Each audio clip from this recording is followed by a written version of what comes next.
Baik, Assalamualaikum warahmatullahi wabarakatuh. Selamat sore, sahabat Dangau Inspirasi. Hari ini kita ditemani oleh dua narasumber kita. Selamat sore Ibu Profesor Tuti Anggreni. Sore Bu Risa. Selamat sore Ibu Roza Rohimisari. Sore Ibu. Atau yang kita kenal dengan Mak Luna. Iya, Allah. Jadi hari ini sahabat Dangau kita memiliki tema yaitu mengenai rendang. Seperti kita ketahui, rendang merupakan makanan khas Minangkabau yang sudah cukup terkenal di dunia, bahkan termasuk salah satu makanan terenak dunia, di mana rendang adalah makanan berbahan dasar daging disertai dengan bumbu rempah-rempah, dengan takaran maupun santan yang dengan komposisi yang tepat. Karena jika salah saja komposisi bahan bakunya itu akan sangat berbeda rasanya. Makanya rendang itu memang makanan khas dari Minangkabau, jika dibuat di tempat lain juga akan berbeda rasanya. Baik, kita bincang-bincang dulu dengan Ibu Bu Roza, atau kita panggil dengan Bu Oja. Selamat sore Bu Oja. Sore Ibu Risa.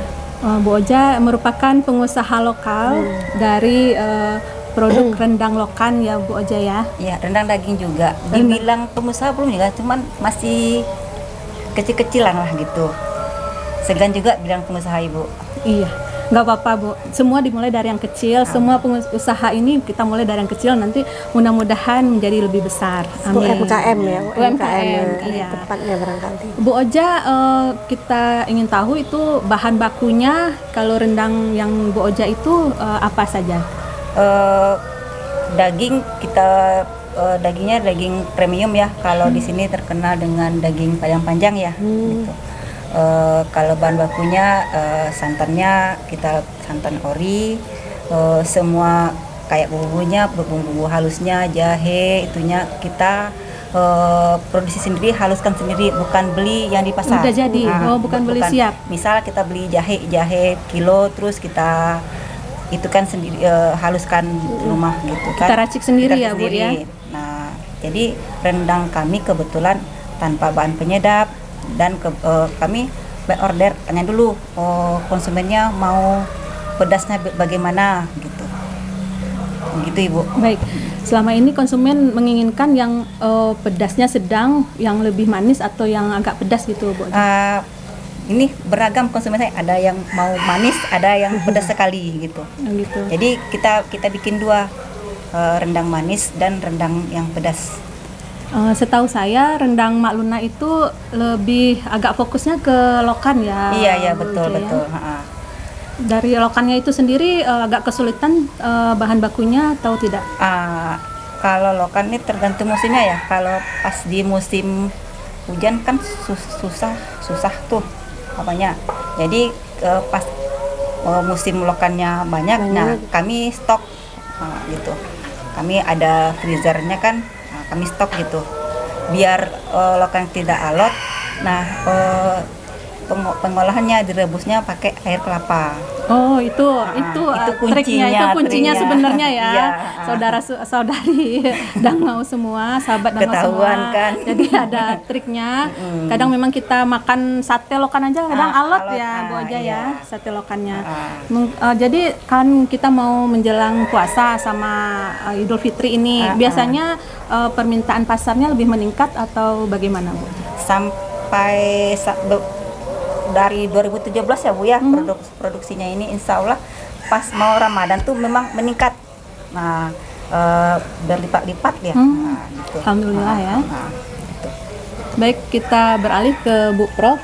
Bu Prof, kita kan tahu ini sebagian masyarakat agak takut itu mengkonsumsi rendang karena ada asumsi bahwa rendang bisa meningkatkan kolesterol, bikin darah tinggi, juga bikin obesitas gitu. Bagaimana penjelasan dari Bu Prof mengenai hal tersebut?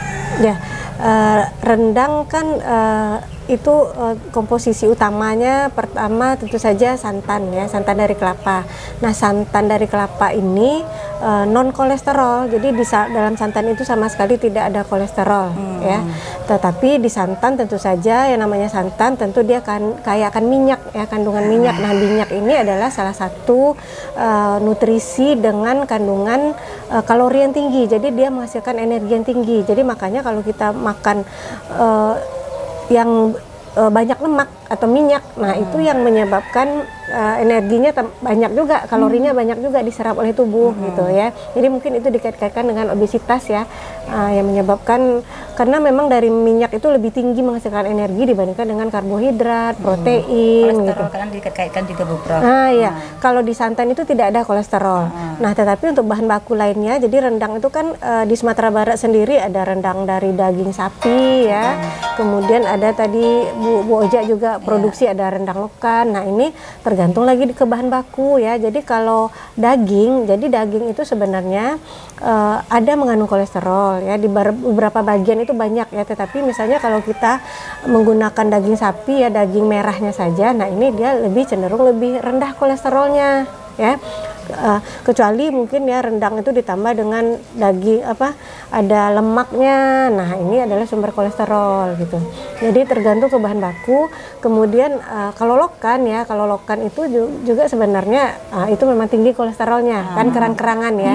Nah, tetapi sebenarnya ya tidak perlu terlalu ditakutkan, karena kolesterol itu, tubuh itu memerlukan kolesterol, tetapi dalam jumlah yang ada batasnya, memang tidak boleh berlebihan ya. Jadi kalau menurut saya semuanya kita boleh makan, tetapi dalam jumlah yang ya tidak sewajarnya lah ya.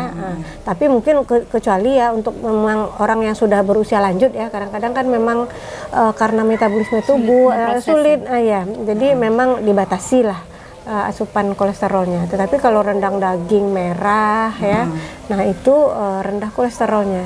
Kalau dari santannya aman ya, aman. Santan itu sama sekali tidak mengandung kolesterol.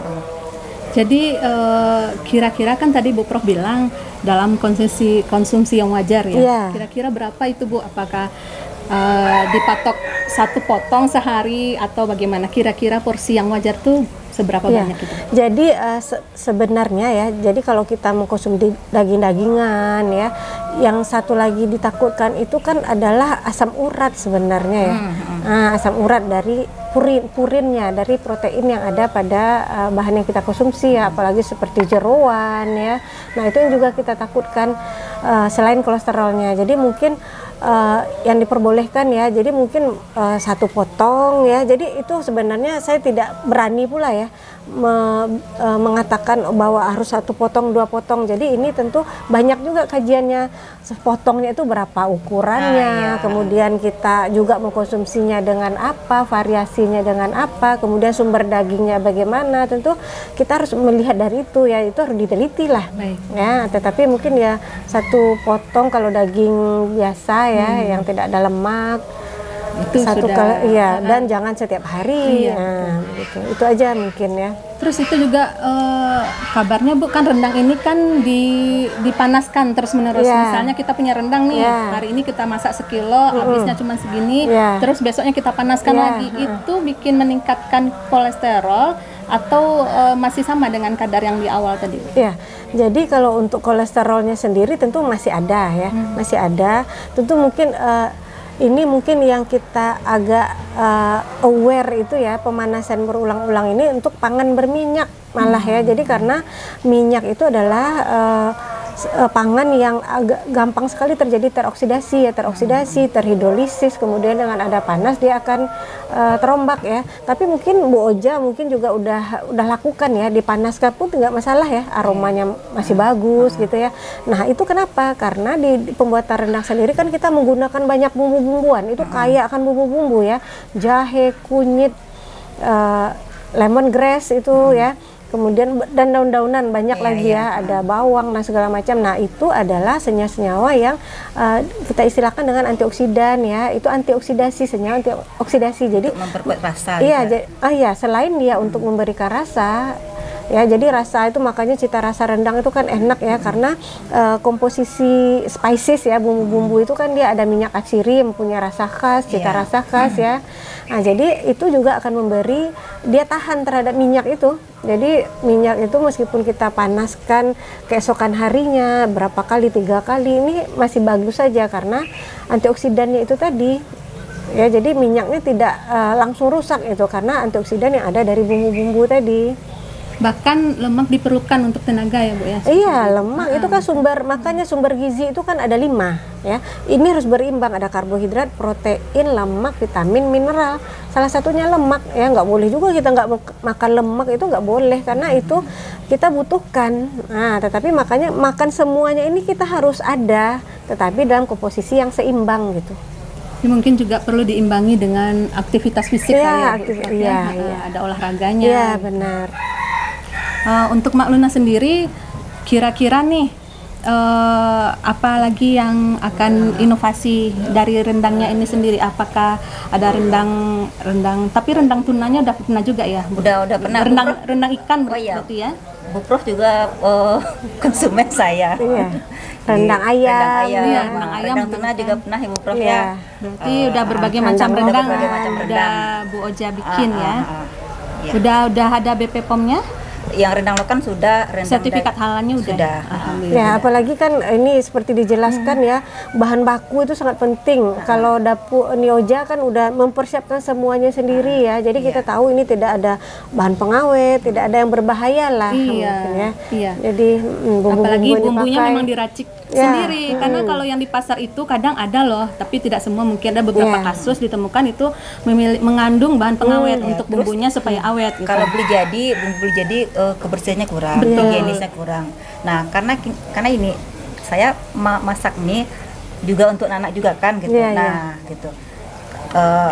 Kita mau konsumsinya semua bagus gitu, Aman, ya. aman gitu. Berapa lama tahannya Bu Oja, rendang Bu Oja ini? Kalau untuk rendang daging, kalau di suhu ruang 3 bulan kurang lebih. Kalau untuk penyimpanan di freezer bisa lebih lama lagi. Iya. Oh, lebih lama lagi ya. Berarti dipanaskan kembali pun nggak masalah. Nggak ya, Bu, masalah, ya? nggak masalah. Mungkin itu bincang-bincang kita pada sore hari ini. Semoga dapat mengambil manfaat yang telah disampaikan oleh Bu Profesor Tuti Anggreni dan Bu Oja, di mana tidak ada salahnya kita mengkonsumsi rendang, tapi dengan tetap dalam batas seimbang, termasuk itu ada karbohidratnya, lemak, protein, juga ada sayur-sayurannya, harus seimbang. Jangan lupa juga ada aktivitas fisiknya, diimbangi dengan olahraga.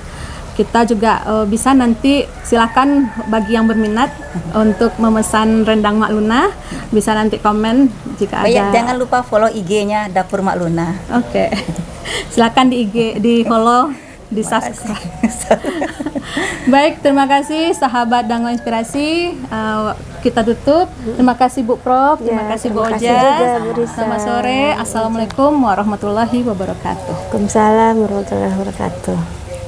Video kami kali ini, terima kasih sudah menonton. Jangan lupa untuk like, komen, dan subscribe untuk mengikuti perkembangan terbaru dari channel ini. Sampai jumpa di video selanjutnya.